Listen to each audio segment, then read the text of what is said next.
since this is going to be more of an intimate conversation with a smaller amount of people, I want to make sure you get what you're looking for. When you look at the cover page of the PowerPoint that we're going to be sharing this morning, it says Developing the Art of Peer Recovery Support Group Facilitation. Can you give me a sense what you came looking for based upon that title? What would be helpful for you to learn in the context of what that title presented to you?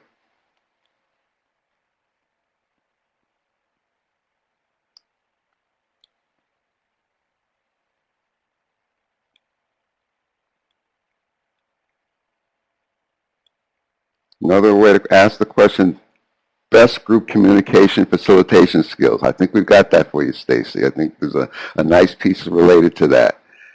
What would make this training helpful for you? I've got Stacy looking for basic communication facilitation skills. Mike or Carol, any thoughts as we begin this process? What did you come looking for? What would make this training helpful for you?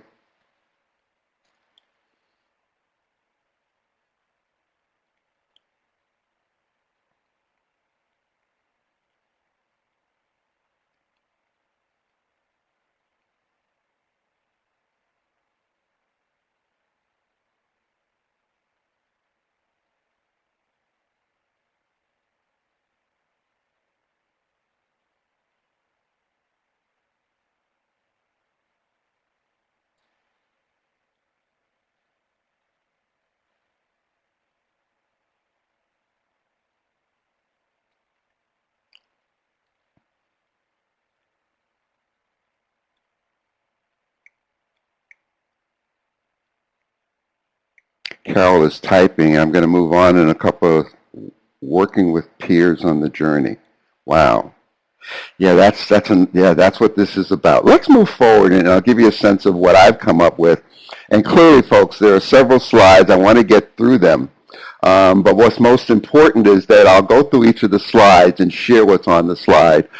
Certainly look to have information from yourselves in relation to what you're seeing, what you need, and asking what you need to ask. And this is as collaborative as we can get it, but also I'm taking into consideration skills on facilitating groups. Well, good. Developing the Art of Peer Recovery Support Group. Over the next hour, we hope to gain an awareness and understanding of strategies and skills to become more competent and effective in facilitating peer recovery support group engagement and activity. We want to be able to engage people, and we also want people to be active around their goals, active around what they are coming to groups for. We're going to review the roles, responsibilities, and functions of peer recovery support group facilitators as I've experienced it. We're going to identify peer recovery support group facilitation strategies and skills to guide and support group members' participation and activity in recovery wellness planning. You know, the centerpiece of recovery coaching is the recovery wellness plan. I have found benefit and effect in working with this plan within a group context. One, it helps to break some of the isolation that people may have early in their stabilization period of recovery, but it also offers people an opportunity to engage themselves in groups where support can happen. In the process, we're also going to discuss creating safety and trust in groups, and we're going to identify difficult situations that you may encounter in this prospect. Any questions or thoughts about where we're going over the next hour or so?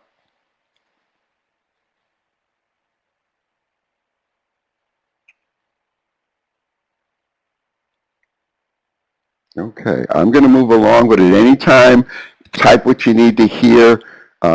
Make me aware. I'm going to walk through some information with you, but clearly my agenda is to make sure that the information that we're walking through makes sense to you, because you'll have a copy of this PowerPoint after the fact, and I would encourage you to continue to do the work. You know, in an hour, we're just going to break some surfaces that I think are helpful in breaking, and clearly I want you to get what you're looking for and what you came for. As an introduction, the recovery coach role in guiding and mentoring recovery process, as Carol talked about, working with recoveries on their journey, In Stages of Change, which was handout 3.2 in the Recovery Coach Academy, we looked at stages of change, recovery's tasks, and recovery coach roles in those stages of change. And that's always been a very powerful document for me as I do that training.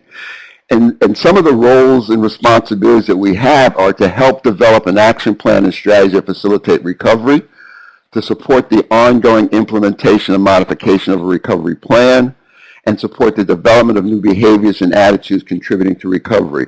It has been my experience and my belief that these three bullets can clearly take place in the context of peer recovery support groups. Has anyone had an opportunity to engage or involve yourselves in peer recovery support groups? Yes. How do they go for, what's been your experience, Stacy, and how effective have they been? And as a part of that process, was there wellness recovery planning?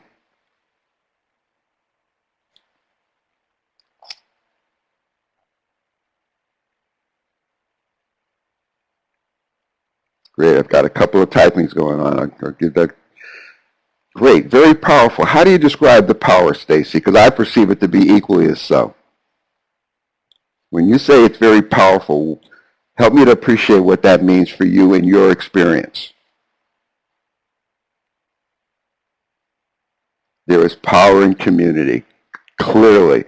Power in community, power in collaboration, power in partnership. And for me, those are clearly important aspects of our role in helping people. When I think about power, I think power is P-O-W-E-R. Partnerships overcoming weakness, empowering responsibility. And clearly that power that you talk about, Stacy, is how I envision that power.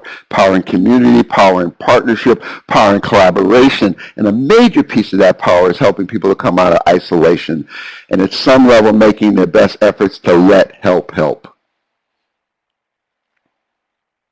Any thoughts or questions on this introductory slide? Any need for clarification? Or can you give an example of types of groups you've worked with, because we know they don't all look the same. Yeah, I've worked with groups with adolescents through adults. And for me, groups tend to focus on helping people to develop resources for personal growth and collaborating with other people to engage in that growth process. For me, it all started way back in 1970s when I was doing what I call drug and alcohol resource team. And I was meeting with adolescents in treatment programs, Yale Psychiatric Institute. One was a long-term treatment. It actually wasn't a treatment program. It was much like a place where adolescents went to get help. And I would do a 1-hour group with them. And for me, that experience in working with adolescents paid off in my experience in working with adults. It's important that people feel that they can have a safe place to share their more intimate thoughts and feelings. So for me, groups have worked with adolescents through adults. And when I look at working with adults, so many adults are growing up adolescents anyway. And more recently, I've had great success or feel that same power that Stacy describes in working with recoveries in recovery peer support groups. And some of that information will come on as we move along.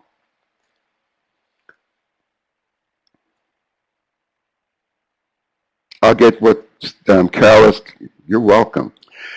As an introduction to peer recovery support groups, and again, folks, slide by slide, please ask for what you need. These are groups of people who come together to share common issues and experiences in living and planning their recovery process. Peer recovery support groups provide participants with an opportunity to talk with others who are like themselves, provide an opportunity to share and understand the challenges and stresses of planning and living a recovery process, and empower participants to work to resolve problems through collaboration and sharing practical insights and solutions. In many ways, self-efficacy is built. In many ways, people supporting people, empower people, build people, help transform people. Power in community. And many of our efforts have moved away from that power in community, but I think we all experience it when we come together. Fellowships of Alcoholics Anonymous, the 12-step fellowships, church fellowships, looking at groups that work, looking at work groups where collaboration occurs. We become more powerful as a result of the work that we do. And it gives people an opportunity to gain the information they need and gain the strength and experience that they need, both in getting their own personal needs met, but also practicing working with other people. That's a critical skill and strategy that I think all of us can embrace in our efforts to make our lives the best that they can be.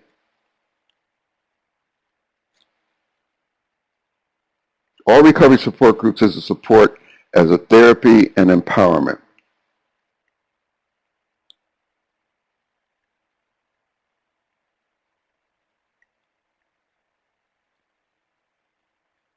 Excellent. Let's continue to look at peer recovery support groups. They offer a unique emotional identification for participants. They provide participants with an opportunity to act as role models and support for one another. It provides a safe place for participants to talk openly about intensely personal issues, experiences, challenges, and even thoughts. And it encourages participants collaborating with one another to reduce personal anxiety, improve self-efficacy, and a sense of well-being. All critical aspects, especially in the early stage of recovery, i.e. stabilization. Any thoughts or comments on this slide?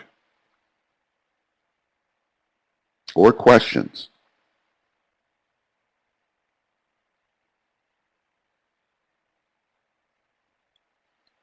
I particularly like the opportunity. Yes, you took the words out of my mouth, Mike. Role modeling is a critical aspect. As recovery coaches, we are role models. The model that we role for recovery, the role that we model for recoveries offers them an opportunity to learn how to live differently. So let's make sure the model we're presenting is helpful and not hurtful. Let me move on. Again, ask what you need to ask as we move along, folks. I like this. I Google images all the time, and this came out for groups. I think about groups as let's get along, respecting others, on task only, use quiet voices, not yelling and shouting and screaming. Participation is critical, and stay in your group. Much like a recovery coach is stay in your lane, stay in your group, meaning that work within the context of what's going on in that group to get your needs met. So many times, we're other places and with other things and other people. And I perceive and I remind people all the time that their best opportunity to address those things that they're concerned and thinking about outside of the group can happen within the group. Any thoughts about this image?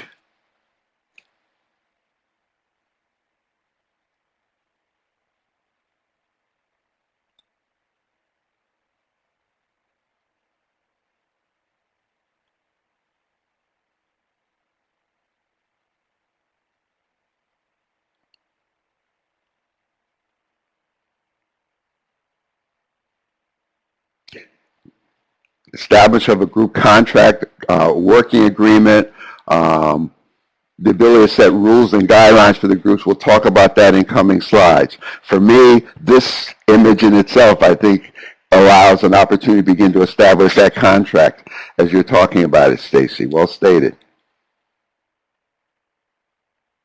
Sure, I will. Just remind me later, Carol.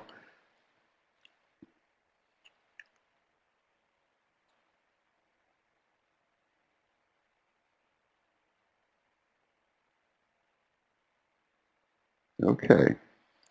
Here's another piece that I use in working with groups where it offers people an opportunity to look at what is depicted here as the group.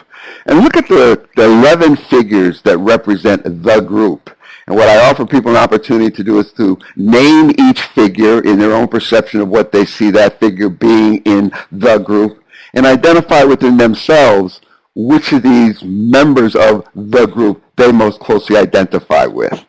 I love this, and I have an activity that helps loosen people up, helps people to think about group in ways they haven't thought of, but also think about ways of being within group settings. Have you seen these types of characters, responses, ways of being in group? Do they make sense to you?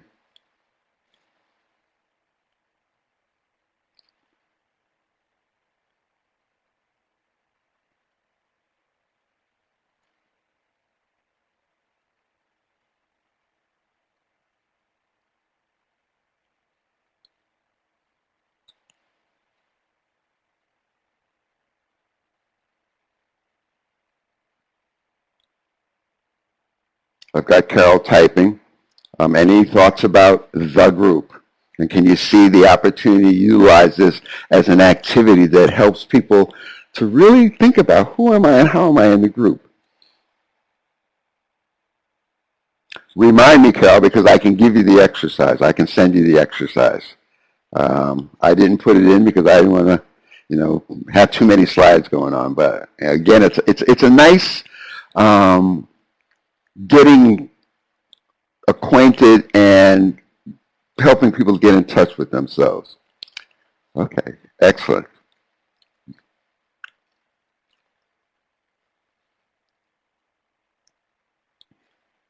Type what you need, Denise. As Denise is typing, I want you to think about questions that come up for you in developing your art of peer group support facilitation.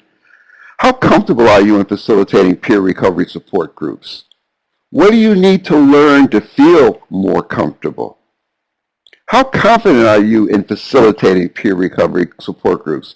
I asked you initially comfortability and now confidence. And what do you need to learn to be or feel more confident? Whereas I don't expect you to, as much as you might be able to answer these questions now, continue to think about them as we move through the course of this particular webinar, but also beyond, folks. These are important questions for you to understand so that you can be the best peer recovery support group facilitator that you can be.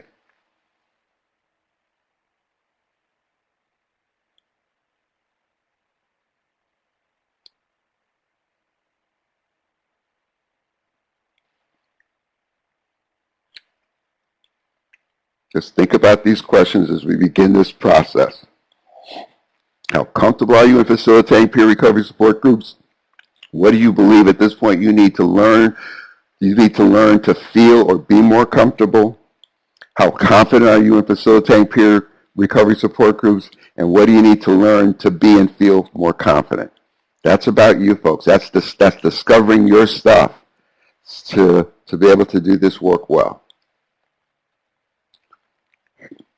Suggestions for peer recovery support groups. And as we go through these suggestions, think about your own sense of confidence and competence to be able to produce some of these suggestions. Asking good questions, motivational interviewing, a key piece of this facilitation process.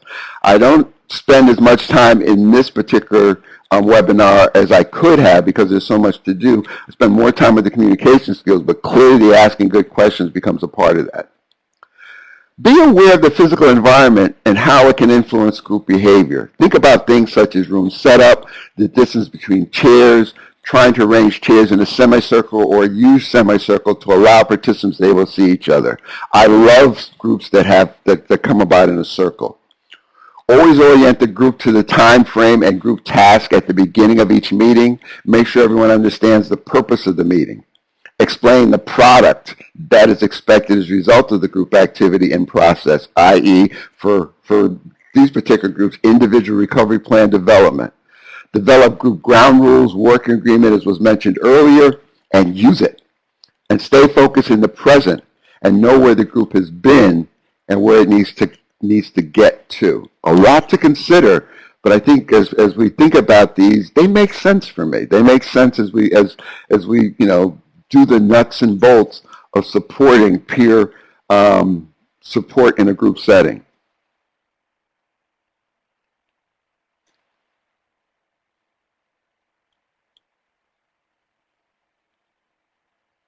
I got a couple of people typing. I'll move along once we get some of that feedback. And in the meantime, feel your comfortability related to these suggestions that are basically preliminaries at this point in setting up peer recovery support groups.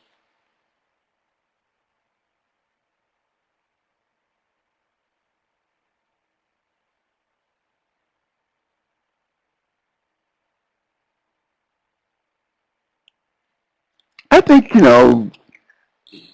tables work. Many times tables work because they allow groups to get into smaller groups. But clearly when I like people sitting in a circle, having a pad or something to write on as they're involving and engaging in activity. It allows everyone to see each other.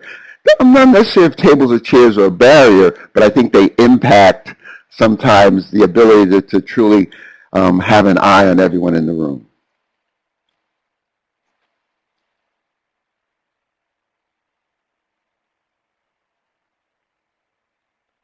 More suggestions. Remember that people are prone to disagree. It is naive to think that there won't be moments of conflict in the group. Again, we can do an entire webinar on managing conflict within groups.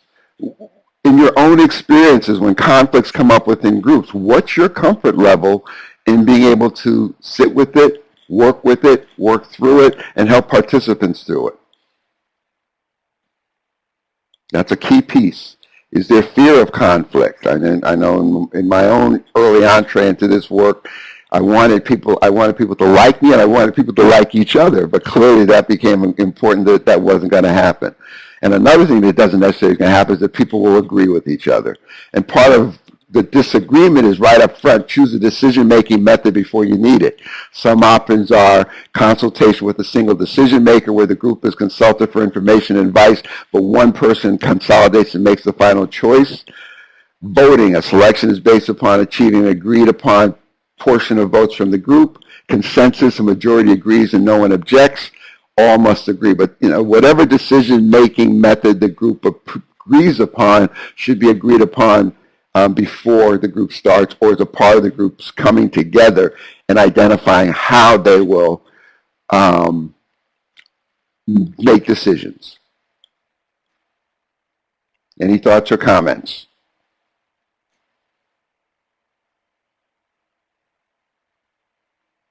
Well, as they come up, feel free to write about them, folks.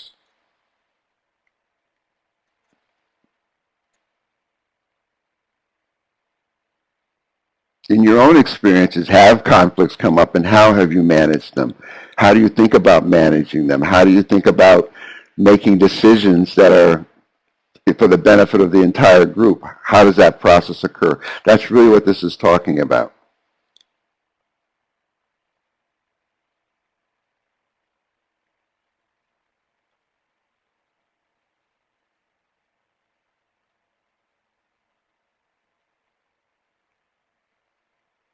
Our facilitators are volunteers who have been trained. They decide on their hours of commitment, and we allow them choice of availability. Excellent. And do they have guidelines that offer them an opportunity to best manage groups, to best manage conflict, to also best manage the experiences and feelings they come out of as a group? It's, especially if we're facilitating with volunteers, I would also suggest that we follow up with them and help them to learn after the group to see what worked for them, what didn't work for them. Excellent. That's what I'm talking about. Managing conflict with staff support after the group discussion is had. Well done. That makes big sense for me. It's a part of enhancing people's performance and practicing what they want to be able to do and how to do it.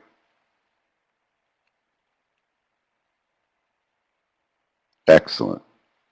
This is about transforming people, transforming people. This is about built people, building people, building people. This is about coaches, coaching coaches, all up and down the line. We want to help people facilitate and support and collaborate and make community that helps everyone.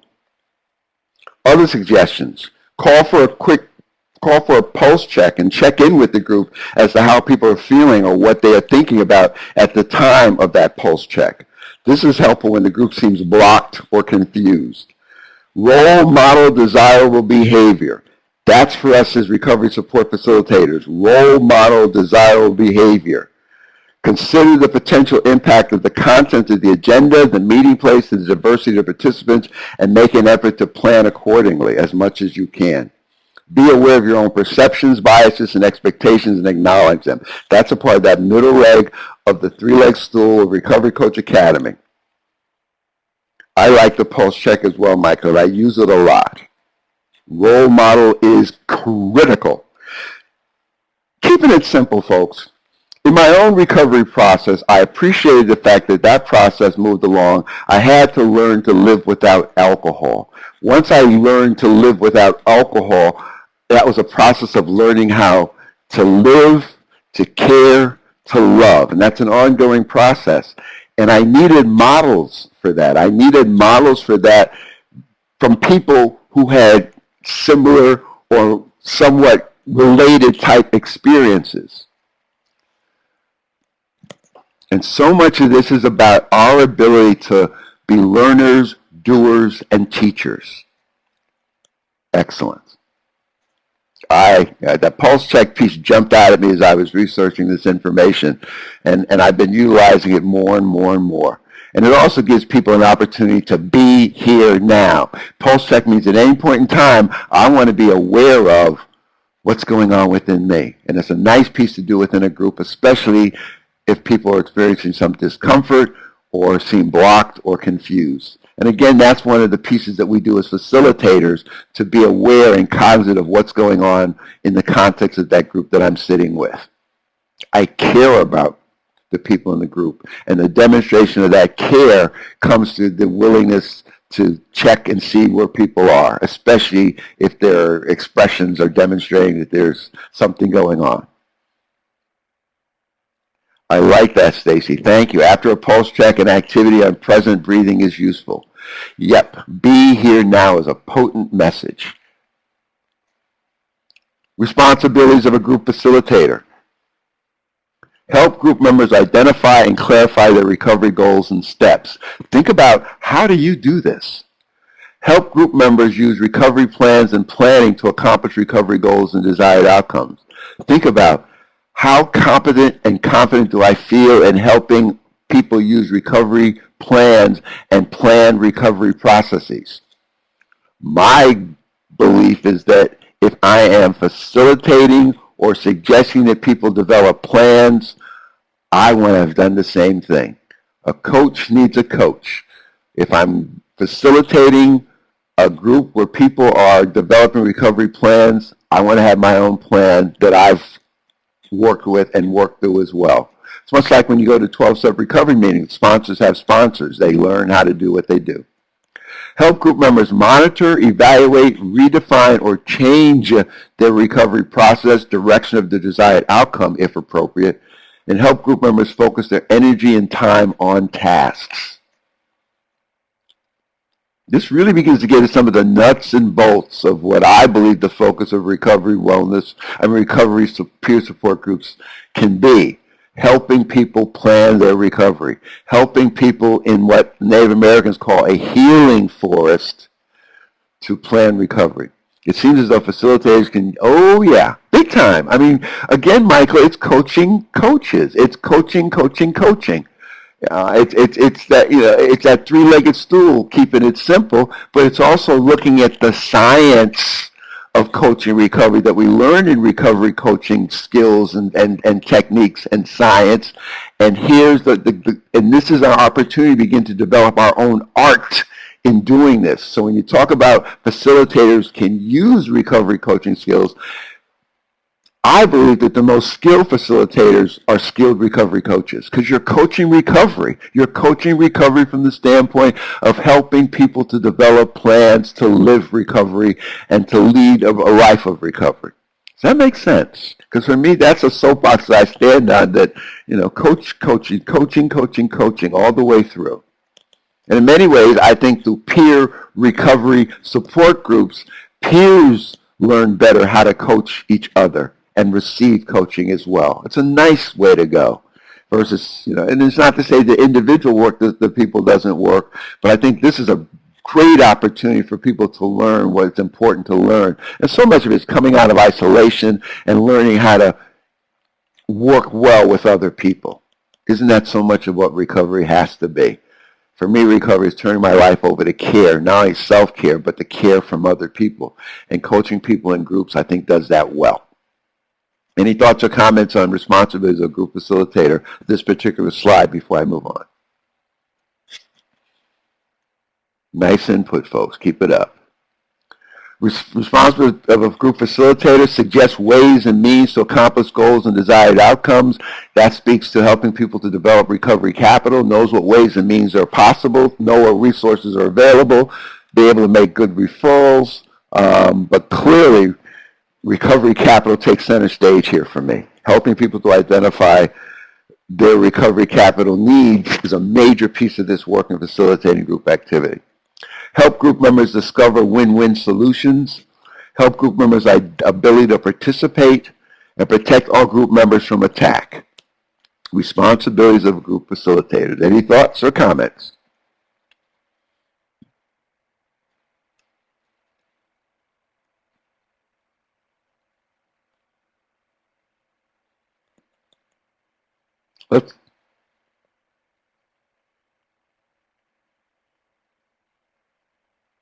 Here's some ideas about developing group facilitation leadership skills, and I'll get, Michael says, it seems, okay. An effective group facilitator keeps the meeting focused on the subject of discussion or on dealing with the issue or problem at hand by reminding group members to consider the broader context of issues as they come up, providing a neutral perspective in managing the group process, moving members along in a timely way, helping group members, the group facilitators' goals and desired outcomes, and providing group members, the group, with a sense of accomplishment. Any thoughts or comments on these pieces? Again, folks, it's about you developing your art of facilitating peer group support. I want you to think about, how do I take these suggestions, these potential skills, and make them my own? How do I begin to help people along in this process? That's the key for me. Again, I love the fact that you have the opportunity to walk away with this information and continue to practice it. Practice, i.e. act on it, work with it. Clearly, and the issues are, your ability to be neutral, your ability to manage the group process is also your ability to manage your stuff. It is not healthy or helpful for me to get swallowed up in the stuff that goes on within a group. I need to be cognizant and aware of what my own challenges in working with people might be in order to be able to facilitate, as a leader, these skills. Helping members achieve their goals and their desired objectives. It means I need to know how to help people develop SMART goals. It means that I need to be able to think about what it takes to address a goal and move a goal along.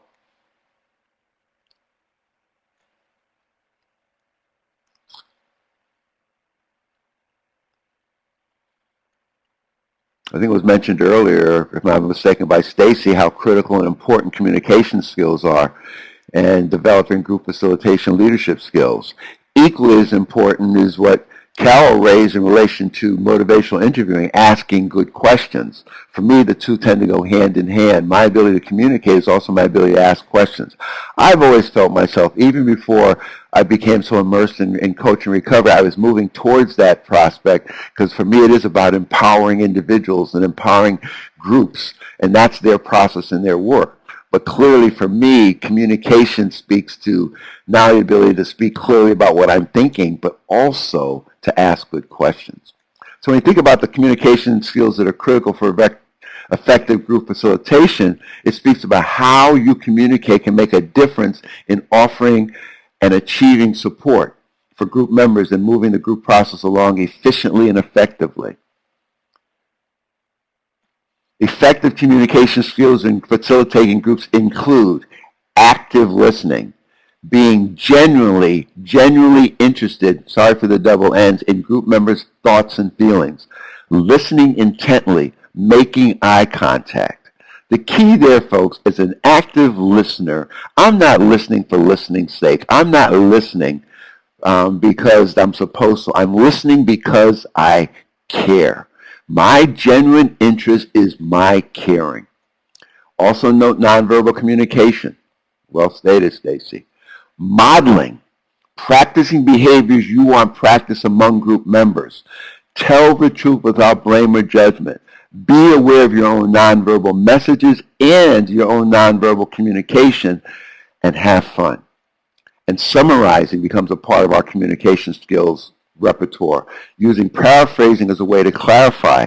Check out your perceptions with the group. Paraphrasing also demonstrates that I'm listening. Paraphrasing and summarizing also demonstrates that I'm interested, that I'm intently interested on what the person is saying, and that I'm listening intently to that process. I love Recovery Coach Academy as I get to do it more and more and more, because it gives me a great opportunity to actively listen and intently focus on what people are coming to learn and people are doing and people are questioning. Okay, Mike.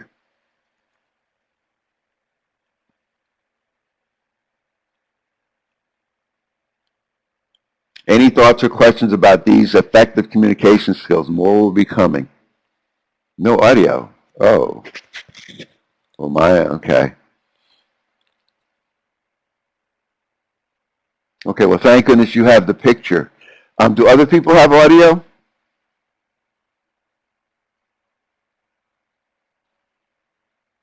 I want to make sure that's not... Okay, good. Hope it works out, Mike, but again, thank goodness for the slides in front of you. Great. Any thoughts or questions about this particular slide before I move on to more slides about communication skills? Excellent.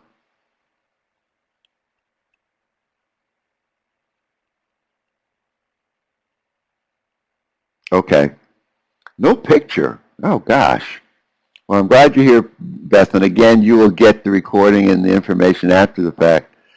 So if you have no picture, but you're getting the audio, okay, Beth?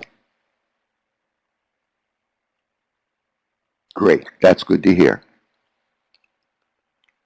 Effective communication skills in facilitating groups include focusing, attention, and pacing, helping the group or group member to stay focused on topic or task. This is a primary responsibility of the facilitator. Recognizing, acknowledging, and celebrating progress and their process. Waiting/silence. Remembering that sometimes the hardest thing to do or say is nothing. Thoughts or comments about that as people are making an honest effort to help Mike get his computer going?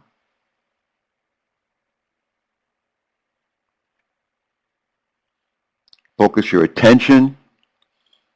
Help participants focus their attention, especially when other people are speaking, especially giving people a sense that we're all in this together, that we are collaborative in our effort, and that each and every one of us counts and matters, and each person in the group work is important. It's about the people in the group. It's not about me. And I also help people in the group to hear that so that they can share time with each other in the most productive way.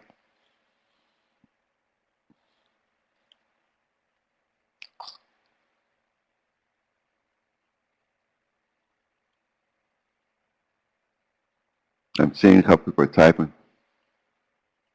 Excellent. Great. Good suggestion. See, folks, collaborative support helps all the time. You guys are helping each other through this. I love it.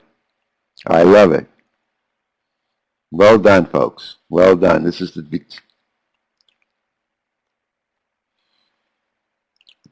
additional effective communication skills I like this way of peer facilitation versus how transition to 12-step runs are run, because we're being talked at, everyone is working together. That's the critical piece, Carol. And we don't do working together very well. And especially in the context of who we are making an honest effort to help to work together. This is about us when we talk about a group. It's not about me. I get my needs met, and I have to trust that I'm going to get my needs met if I work with others to do that. That's why for me, when I talk about recovery coach performance support, I don't know what I don't know about what people need. So I depend on people being able to ask the questions that they need to ask, to be open to a process where they work together. For me, that's why Andres Arian's work is so powerful. She's a cultural anthropologist. Only activity can assist in inclusion issues. Yes, we must actively work in working together. We must actively work in including each other. We must actively work to get our issues on the table. We must actively learn how to work together. I don't think there's any way to get around that.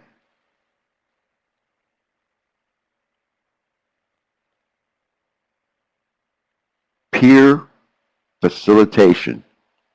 We're teaching people how to work together. And that gives them an opportunity to take this peer recovery and action back to their families, back to their environments, back to their working situations so they can begin to share what they're learning. Each one, reach one, teach one. Learning is finding out what you already know. Doing is demonstrating you know it. Teaching is reminding others that they know just as well as you do. Learners, doers, teachers. Peer support recovery in action. People helping people. No way around it, folks. If I sound like I'm on a soapbox, I am. I love it. Developing your active listening skills for group facilitation. Maintain eye contact. Face the group or group member head on. This takes real effort sometimes. Keep an open posture, i.e. don't cross your arms. Stay relaxed in your overall manner. Boy, the serenity prayer goes off in my head all the time when I'm facilitating groups. This shows that you're comfortable with the situation. And when I'm not comfortable, I am responsible for developing my comfort level. Be aware of body language and nonverbal behavior. That's why being comfortable is so important. Listen for feeling as well as content, not only from the person that you are listening to, but also listen for feeling as well as content within yourself. So much of my ability to best facilitate a group is to best discover and manage my stuff. In the midst of facilitating peer support recovery groups, I am aware. The awareness is what's going on in me, what's going on in the group, and as much as I can through my active listening, what that person is presenting in the group activity. And if I don't know, I ask. Group members can help us in this process as well. We can get to know what people are knowing with the help of other people in the group. Any thoughts or questions about these active listening skills for group participation? I like these because it goes beyond what we learned in Recovery Coach Academy. Folks, you can never focus too much on active listening skills. They're a powerful piece of science that is constantly being developed in my own art of helping others. And I find it very helpful in my work group, in working with my grandchildren who range from 10, 13, and 23. Works well in working with adolescents or those grown-up adolescents that we work with in recovery. Don't confuse content and delivery. Assume the person has something to say, even if he or she is having difficulty in saying it. Listen for the main thought or idea versus trying to memorize every word. Embrace empathy. Try to put yourself in the other person's situation. Refrain from evaluating what is being said. Be open to what's being said. Listen to what's being said. Don't judge or blame what's being said. That's our best opportunity to work with and help the person to resolve and address problems in living. Any thoughts on this slide? For example, what do you learn from not confusing content with delivery? Do you understand? What does that mean to you? Don't confuse content and delivery. Anybody want to take a shot at that? What does it mean to you to not confuse content and delivery?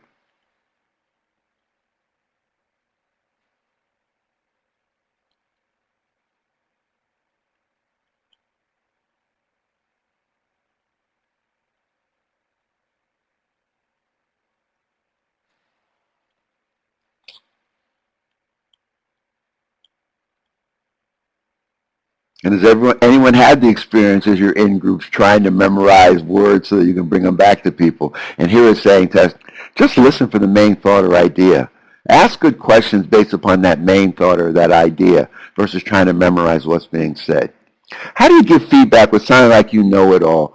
Or do you give feedback? Yes. In my early lessons in offering feedback, I learned that feedback is oral, and this helps me very well.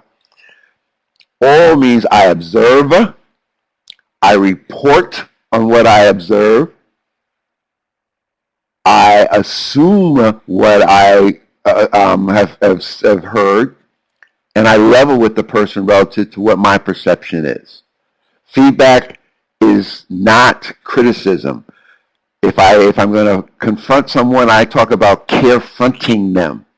For me, feedback is an opportunity to offer a person how I experience what they are saying or what they said. It is oral. I observe, I repeat or respond to what I'm observing. I tell the truth without blame and judgment in that process. I make assumptions in my own head about what I'm observing, and then I level with that person. And I check out the assumptions. I check out the assumptions. I check out the assumptions. I don't walk away with the assumption. Content is the value of what they said. Delivery is how they said it. Yes. Content is what they said. Delivery is how they said it. Many times people will say something and how they say it doesn't match their expression or how they're saying it. They might be saying it in a very upbeat mood when it's a very sad situation. So be real aware of what content is coming through. Stacy writes, abrasive words may communicate sadness. Yes, they may. That's why it's so critical that we not be consumed by our reaction to what people are saying or even how they are saying it. Be very willing to be wrong and own it. That's a critical piece of modeling. It's an opportunity for people to appreciate our imperfections and making this honest effort to learn. Think about peer group facilitation as an opportunity to learn from participants and an opportunity to provide a safe environment in which participants learn from each other. Thank you. Thank you so much. My wife just delivered a culotta. Isn't she a blessing? We got a hot day going on here. Thank you, folks. Thank you, Diane. Embrace empathy. Try to put yourself in the other situation and refrain from evaluating what is being said. For me, be open to the outcome and not attached to it. When I want to evaluate what's being said, that's my stuff. I want to learn about what's being said. I want to be clear on what's being said, but that's not a process of evaluating, blaming, shaming, or judging what's being said. It's just receiving what's being said. Don't jump into the conversation too soon. Let the person finish what they are saying. Pause before offering your feedback or answering a question. Take time to think about what was said. Don't memorize. Take time to think about what was said. Give the person time to correct an obvious mistake. This demonstrates respect. Be encouraging. Use simple gestures or phrases to show you are listening, i.e. say uh-huh or nod your head. Any thoughts about anything on this page? And again, folks, we are exploring as much as participants may be exploring. And I think they get it as we develop these active listening skills, these techniques where we're open to what they're saying. We are genuinely interested in what they're saying, and we're asking those good questions to gain greater awareness, understanding, or refrain from assumptions about what they're saying. But it's also an encouraging process as people share themselves with us.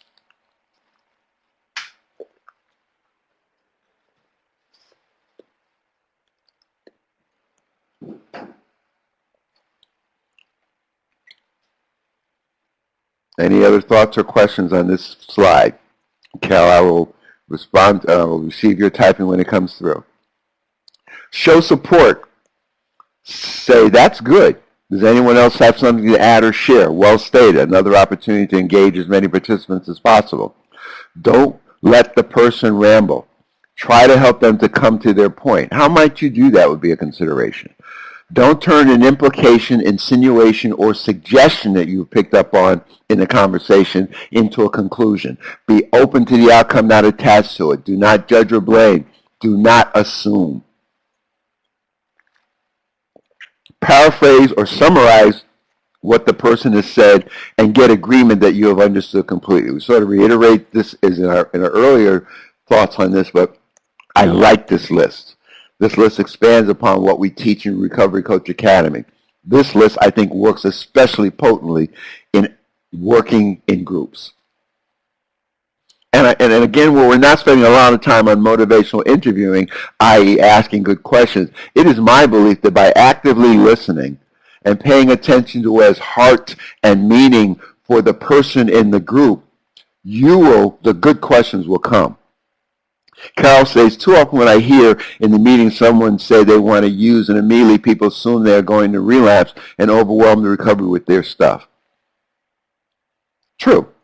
And I think we can intervene in that by sharing with people or helping people to appreciate their own stuff. I think we all come in with that fear of relapse. We all come in with that fear of not being heard. And I think people can connect with that. And again, thank goodness someone's being honest. Saying I want to doesn't necessarily mean I'm going to. More active listening skills. Told you this was an exhaustive list, folks. Ask good questions beginning with the words what and how, i.e. open-ended questions. Avoid questions that could be answered with a yes or no. For example, when someone says they want to use, I would suggest it says, what's going on in your life right now that using seems to be something that you will consider? Versus, why do you want to use? And the ability to model that question, that ability to model open-ended questions will help the group to perhaps do a better job the next time when that same concern about relapse comes up. Don't jump ahead to complete the person's sentence. You may be making an assumption that may be incorrect. Be aware of your own emotional reaction to what you are hearing. It will affect how well you understand and can respond. Discover and manage your stuff. Comes up again and again and again. That's why it's such a critical piece of this process, that middle leg of the stool. One leg being active listening, another leg being asking good questions, and that middle leg being discover and manage your own stuff so that it does not affect you in a way that you end up reacting versus acting in a way that's helpful for another human being. Focus your energy and attention on what is being said by the person, not on what you want to say next. Pay attention to its heart and meaning for the person sharing. Tell the truth without blame or judgment. Be open to the outcome, not attached to the outcome, and be present. Those four last bullets, in quotation marks, are from Angeles Arian's work, The Fourfold Way of Living. Again, she's a cultural anthropologist who is internationally known for her work in helping people to work together. If you've been around me long enough, you know that her work comes up a lot as I think about and I do what I do. It's helped me to learn how to live. It's helped me to learn how to live with other people. Pay attention to its heart and meaning. Tell the truth without blame or judgment. Be open to the outcome, not attached to the outcome, and be present. Being present is where our power lies. Being open to the outcome, not attached to the outcome, is where wisdom lies. Paying attention to its heart and meaning is where caretaking lies. And focus your energy and attention on what's being said by the person, not on what you want to say, is where our responsibility as coaches of a peer support process lies. It's about them. It's not about me. And I think this particular slide in particular really helps me to appreciate what I enjoy and do within a group context and helping people to experience being heard. As we wind down this particular webinar, I want you to think about, and again, you may or may not respond, but think about these questions and think about them after the fact and come up with some responses that work for you based upon some of what we've learned today. These are group facilitator moments. Put on your group facilitator hat and think about how you might respond to these scenarios. When one group member seems to do most of the talking, I might, sorry for the typo. When a group member is silent for a long period of time, I might. When someone in the group puts down another group member, I might. This gets back to your sense of confidence and competence in facilitating groups, but it also begins to speak about some of the stuff that may come up in groups that you would be, want to be able to manage and handle. And I'm just offering you an opportunity to think about them before they may occur. And again, you have this list to walk away with. When a group member seems to want to reach a decision but is unable to do so, I might. When someone comes late to group, I might. When group members are excessively polite or unwilling to confront each other's thinking or behavior, I might. I hope these are examples that make sense for you, because I've certainly experienced them, and it'd be interesting to see if you've experienced them as well. Any thoughts about those facilitator moments that I shared? Again, this is for thinking to go beyond what we're doing here. It's an opportunity for you to continue to think about facilitating groups and managing your own stuff and active listening and asking good questions and then providing a safe environment. Next steps in developing your art of peer recovery support group facilitation. Having spent this hour or so in looking at this information, I'm going to go back to the questions that were positive up front, that were offered up front. How comfortable are you in facilitating peer recovery support groups? In your ongoing learning, what do you need to learn to feel to be more comfortable? How confident are you in facilitating peer recovery support groups? And what do you need to learn to be or feel more confident? As you think about these questions, folks, if these questions or responses for these questions come up to you, feel free to connect with me. I'm at soulhelp@me.com. That's soulhelp@me.com. Again, any questions that come up, anything that you're thinking about in relation to these issues, feel free to make a connection. Again, collaborative learning is something that's critical to my process as well. I want to know what you know so that I can continue to help in any ways that I can. Any questions or comments?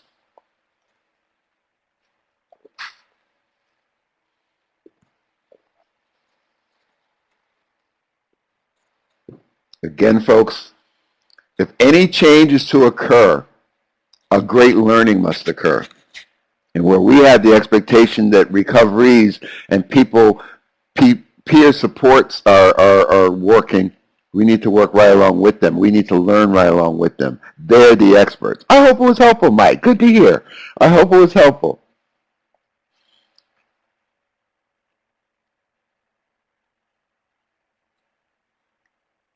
Thank you, Stacy. Thanks for being here.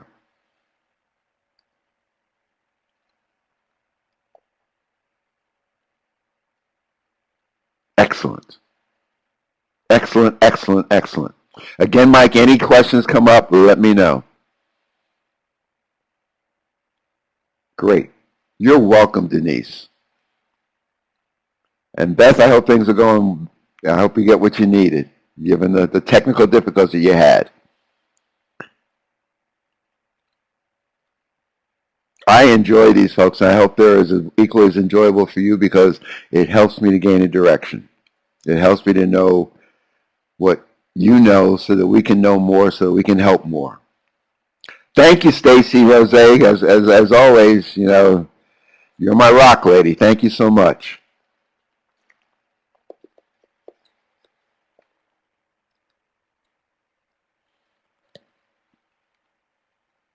Enjoy your day, folks. Yes, Carol. Look forward to it.